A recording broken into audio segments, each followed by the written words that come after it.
So you are saying that the other day when I talked to you, are saying that the management of diabetic foot in Malaysia compares to other countries. I think we still have a lot of room to grow, right?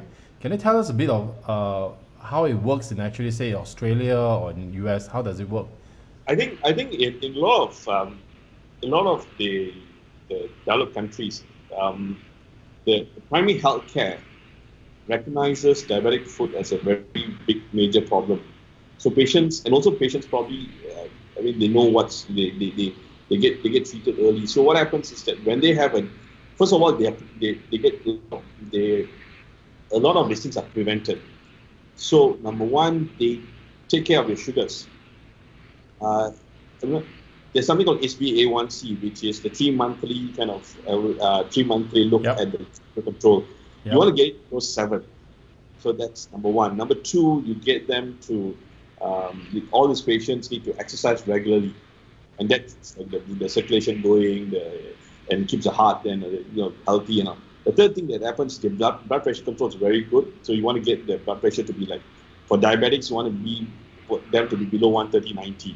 You want to get very tight control. You want to get patients to stop smoking, and all these countries have got this the system where they are all all these things are in place. So once this is all done, then you've got these patients who come regularly for checkups. So then they look at your feet itself. You'll have the Western countries have podiatrists. These podiatrists are guys which look at the feet itself. They will make sure there are no calluses, there's no hardening of the foot and things like that.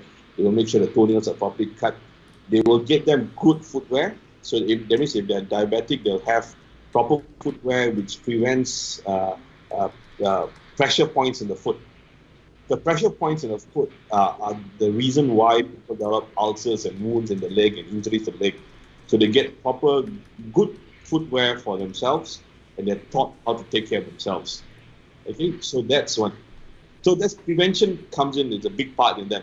Then once a patient has got a diabetic foot ulcer, the next thing that happens is that they're treated very early. So in a lot of these countries, a patient comes in uh, and they're seen by a whole team. So you may have a foot and ankle specialist. Foot and ankle, there is an orthopedic specialist. You've got infectious disease doctor. You've got a vascular surgeon. You've got a wound care nurse. You've got a pharmacist and an endocrinologist. Very important. You may have a so this patient will stay put, and all these doctors will come one by one and have a look at the patient, and the patient is then is treated by all these doctors.